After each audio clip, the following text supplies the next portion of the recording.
शुरू शुरू में पापा ने जब मुझे ये गोलियां खिलानी शुरू की थी तो मैं बहुत हैरान हुई थी, लेकिन फिर पापा ने मुझे बताया कि इन गोलियों से मेरी खूबसूरती में इजाफा होगा और हालात ने जो मेरे चेहरे को तबाह कर दिया है उस पर दोबारा रौनक आ जाएगी। पापा की बात सुनकर मैं खुश हो जाती और दूध के साथ गोलियां खाकर थोड़ी ही देर में नींद की वादियों में उतर जाती। लेकिन 5 साल गुजरने के बाद भी किस्मत का दरवाज़ा ना खुला और ना ही कोई मेरी बारात लेकर आया था। मेरी उम्र तकरीबन 38 साल की हो चुकी थी और एक लड़की के लिए इतनी ज़्यादा उम्र में रिश्ता आना बहुत मुश्किल था, इसलिए मेरी उम्मीद ने दम तोड़ दिया था। मैं हर वक्त किसी न किसी कोने में छुपकर आंसू बहाने लगी थी। मैंने पापा से कह दिया था कि अगर मेरा रिश्ता ना हुआ तो मैं अपनी जान ले लूँगी। मेरा हाल देखकर पापा ने मुझे वही गोलियां खिलाई और तसल्ली के बोल कहे। दूसरे दिन कुछ रिश्ते वाले हमारे घर चले आए। लड़के की बहन एक रिश्ते वाली खाला के साथ आई थी और उसने पहले ही नज़र में मुझे पसंद करा था। ये बात मेरे लिए बहुत हैरानी वाली थी। उम्र बढ़ने के साथ साथ मेरे चेहरे पर झुर्रियाँ बढ़ने लगी थी। मुझे लगा था कि उनका भाई शायद मुझसे भी कहीं ज़्यादा उम्र वाला होगा या फिर पहले से शादीशुदा होगा, इसलिए उन्होंने मुझे पसंद कर लिया है। लेकिन जैसे ही तस्वीर मेरे हाथ में आई मेरे होश उड़ गए। वह तो उम्र में मुझसे काफ़ी छोटा और जवान लड़का था। तस्वीर में कोई ऐब नज़र नहीं आ रहा था और ना ही उन्होंने लड़के में कोई नुक्स बताया था। मैं हैरान व परेशान बार बार तस्वीर को देख रही थी और फिर उन लोगों के जाने के बाद जब यही बात मैंने पापा से कही तो पापा हंसकर कहने लगे कि तेरी किस्मत खुल गई है, तुझे अब भी परेशानी है। पापा ने इस रिश्ते के लिए जैसे ही हामी भरी तो मैं खुशी से झूम उठी। पापा की गोलियां काम कर गई थी। पापा ने महीने भर में ही मेरी शादी की तारीख तय कर दी थी और जल्दी जल्दी शादी के सारे इंतज़ाम भी मुकम्मल कर दिए थे। पापा ने मुझे खुद अपने हाथों से रुखसत कर दिया था और मुझे यकीन ही नहीं हो रहा था कि पापा के घर से रुखसत होकर अपने ससुराल की दहलीज पर पहुंच गई हूँ। मैं लाल जोड़े में दुल्हन बनी बैठी थी और मेरी उम्र बहुत ज़्यादा हो चुकी थी, लेकिन अरमान तो अभी मेरे दिल में पहले की तरह ही जवान थे। ये मेरी पहली ही शादी थी और इस शादी को लेकर मैंने बहुत सालों सब्र किया था और आज जब ये रात आई तो मैं खुशी से पागल हो रही थी। कितने सालों से ये ख्वाहिश किसी चिंगारी की तरह मेरे मन में दबी हुई थी कि मेरी ज़िंदगी में भी कोई मर्द हो जो मुझे चाहे, जिसके लिए मैं ही सब कुछ हूँ और जो मेरे लिए सारी दुनिया के सामने खड़ा हो जाए। और आज ये चिंगारी बुझ गई थी क्योंकि मैं निकाह करके उस घर चली आई थी। 38 साल की उम्र में दुल्हन बनना एक अलग ही तजुर्बा था और मैं बार बार खुद को आईने में देख रही थी। दिल में बहुत सवाल उठ रहे थे कि मैं कहीं ज़्यादा उम्र की तो नहीं महसूस हो रही हूँ। कहीं ऐसा ना हो कि शादी की पहली रात ही मैं अपने पति के दिल में जगह ना बना पाऊँ, वह मुझे बूढ़ी ना समझ बैठे। मैंने शादी से पहले ही अपने बाल भी रंगवा लिए थे। जैसे ही मुझे दरवाजे पर आहट का एहसास हुआ तो मैं फ़ौरन घूंघट डालकर बिस्तर पर बैठ गई और ख़ुद को तसल्ली देने लगी, ऐसा कुछ नहीं होगा। कम उम्र लड़कियों की तरह मुझे शर्माना तो नहीं आया था, लेकिन मैं नज़र झुकाकर बैठ गई थी। इमरान को लेकर मेरे दिल में बहुत से जज्बात पैदा हो रहे थे। इमरान कमरे में आए और मेरे पास आकर बैठ गए। उन्होंने मेरा घूंघट उठाया नहीं और ना ही कुछ देर तक कोई बात की। मुझे अजीब सी घबराहट होने लगी थी। वह उनमें मुझसे बहुत कम थे और बहुत खूबसूरत भी थे। मुझे एक खौफ सता रहा था कि कहीं उनके घर वालों ने ज़बरदस्ती तो उनकी शादी मेरे साथ ना कर दी हो। उन्होंने मुझसे कहीं ज़बरदस्ती तो शादी नहीं की। दरअसल शादी से पहले मेरी और इमरान की कोई मुलाकात ना हो सकी थी। सिर्फ हमने एक दूसरे को तस्वीर में ही देखा था। जब कुछ देर तक इमरान ने मुंह से कोई लफ्ज़ नहीं निकाला तो मैंने खुद ही अपना घूंघट उठा लिया। मेरा सारा वजूद ठंडा पड़ गया था। मुझे एहसास हो गया था कि उन्होंने मुझसे ये शादी ज़बरदस्ती की है। मैंने फ़ौरन ही इमरान का हाथ थामा और उन्हें यकीन दिलाना चाहा कि मैं सारी ज़िंदगी उनसे वफ़ादार रहूँगी और उनकी खिदमत करूँगी। वह मुझे एक मौका दे दें। मेरी बात सुनकर इमरान अजीब अंदाज में हंस पड़े और कहने लगे, तुम्हें मौका देने की क्या ज़रूरत है, तुम तो पहले एक तजुर्बेकार औरत हो। इमरान की बात सुनकर मैं शर्मिंदा हो गई। मुझे लगा कि शायद वह मुझे मेरी उम्र का ताना दे रहे हैं, क्योंकि मैं उम्र में उनसे तकरीबन 5 साल बड़ी थी और उसकी वजह से मुझे लगा था कि वे मुझे नहीं अपना सकेंगे। लेकिन बात कुछ और ही थी। इमरान ने अपना मोबाइल फ़ोन निकाला और स्क्रीन पर कुछ बटन दबाने के बाद जैसे ही अपना फ़ोन मेरे सामने रखा तो मेरे कदमों तले से ज़मीन निकल गई, क्योंकि उनके मोबाइल फ़ोन की स्क्रीन पर कोई और नहीं बल्कि मैं थी। और जो मंज़र नज़र आ रहा था उसे देखकर मेरे कदमों तले ज़मीन निकल गई थी। मेरी ऐसी तस्वीर इमरान के मोबाइल में किसने भेजी थी, मैं समझ नहीं पाई थी। मैंने हैरत और आंसू भरी नज़रों से इमरान की तरफ देखा और पूछा कि ये क्या है, तो वे नफ़रत से कहने लगे कि ये तो तुम मुझे बताओगी कि ये क्या है। तुम्हारी ऐसी तस्वीर मेरे पास मौजूद है और तुम मुझसे पूछ रही हो कि ये क्या है। तुम खुद देखो कि तुम्हारी कैसी तस्वीर है, इसमें क्या नज़र आ रहा है। ये तस्वीर कुछ चीख चीख कर बता रही है कि तुम तो पहले से, इमरान ने नफ़रत से अपना मुंह फेर लिया था, तो तुम पहले से ही पूरी की पूरी तजुर्बेकार हो। अगर मैंने निकाह से पहले ये तस्वीर देखी होती तो मैं तुमसे कभी भी शादी का सोच भी नहीं सकता था। मैंने तो ये सोचकर तुम्हें अपना बनाया था कि तुम एक कुंवारी उम्र सीधी औरत हो जिसकी अब तक शादी नहीं हुई है और मैं तुम्हारा आसरा दूंगा और अब एक साथ अच्छी ज़िंदगी गुजारेंगे। लेकिन मुझे क्या मालूम था कि मुझे शादी की रात तुम्हारी ऐसी तस्वीर मिलेगी जिसे देखकर मेरे सर पर आसमान गिर पड़ेगा।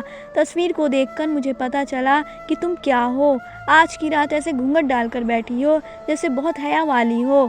अगर तुम ये सब पहले ही कर चुकी थी तो फिर मुझसे शादी क्यों की और ख़ुद को कुंवारा जाहिर करने का ड्रामा क्यों किया। इमरान के लफ्ज़ों ने मेरे होठ को सी दिया था। मैं खामोशी से उनके चेहरे को तक रही थी। बहुत कुछ कहना चाहती थी लेकिन ज़ुबान साथ देने को तैयार ना थी। कुछ देर पहले जो एहसास और जज्बात मेरे दिल में थे वे सब खत्म हो गए थे और अब मुझे समझ ही नहीं आ रहा था कि मैं इमरान से क्या कहूँ। वे सारे लफ्ज़ जो मैं पिछले 1 महीने से छुपाए बैठी थी और सारे इशारे जो मुझे इमरान के लिए कहने थे वे सब कहीं खो से गए थे। मैं नहीं जानती थी कि मेरी ऐसी तस्वीर मेरे पति के पास कहाँ से आई, लेकिन जो भी था अब सब खत्म हो गया था। मेरी ऐसी तस्वीर देखने के बाद तो इमरान कभी मुझे अपनी ज़िंदगी में ना रखते और इस बात ने मेरी जान निकाल दी थी। बहुत मिलना और मुरादों के बाद उम्र के इस हिस्से में आकर मेरी शादी हुई थी और मैं अपने घर की हुई थी और पहले ही रात में सब कुछ मिट्टी में मिल गया था। मेरी आंखों से आंसू आ गए थे। मेरी तस्वीर अब भी मेरे सामने खुली पड़ी थी जिसमें मैंने अपनी आंखें नीची की क्योंकि इससे ज़्यादा मैं इस तस्वीर को नहीं देख सकती थी। मेरे सर पर सातों आसमान गिर पड़े थे क्योंकि इमरान कह रहे थे कि तुम तो बहुत ही मक्कार निकली, पता नहीं किस किस के साथ। मैंने उनकी पूरी बात सुने बगैर ही अपने दोनों हाथ अपने कानों पर रख लिए थे। इमरान के लफ्ज़ मेरी रूह को छलनी कर रहे थे। मेरा पिछला वक्त बहुत मुश्किल से गुजरा था, मुझे पहले ही कांटे मिले थे। मैं आंखें बंद करके गुजरे वक्त को सोच रही थी जहाँ मुझे कुछ पल का भी सुकून ना हो सका था। और जब मैंने सुकून की सांस लेने का सोचा था तो भी सब खराब हो गया था। मेरा नाम अर्शी है और मेरा ताल्लुक़ पंजाब से है। मेरे माँ बाप बहुत ही अच्छे और मोहब्बत करने वाले थे, लेकिन फिर किस्मत ने धोखा दे दिया और मेरी माँ दूसरे बेटे की पैदाइश पर हमें छोड़कर हमेशा के लिए चली गई। बहुत छोटी सी उम्र ही मुझ पर अपने भाई की जिम्मेदारी आ गई थी। पापा ने तो नौकरी पर चले जाते, सुबह घर से ही निकलते तो शाम को वापस आते। मैं खुद से 7 साल छोटे भाई को सारा दिन संभालती रहती थी। ना ही मैंने बचपन की कोई खुशी देखी और ना ही कभी खिलौने से खेली थी। मेरे पास तो घर और भाई की जिम्मेदारी से ही फुर्सत नहीं थी। पापा ने मुझे तालीम भी हासिल करने नहीं दी थी क्योंकि अगर मैं स्कूल जाती तो घर को कौन देखता, इसलिए मैं नहीं पढ़ी थी और सारी तवज्जो और जान अपने भाई पर लगा दी। मेरा छोटा भाई जिशान बहुत शरारती था। घर के कामकाज के साथ में उस पर मैं पूरी नज़र रखती थी, लेकिन अगर कभी मुझसे ज़रा सी चूक होती या निशान की कोई मामूली सी भी चोट लग जाए तो पापा मुझे बुरी तरह पीटने लगते थे। पापा को निशान बहुत ज़्यादा अजीज़ था। उसको अगर एक खरोच भी आ जाती तो पापा की आंखों में आंसू आने लगते। जब तक मेरी बड़ी से बड़ी तकलीफ़ थी पापा को नज़र नहीं आती थी।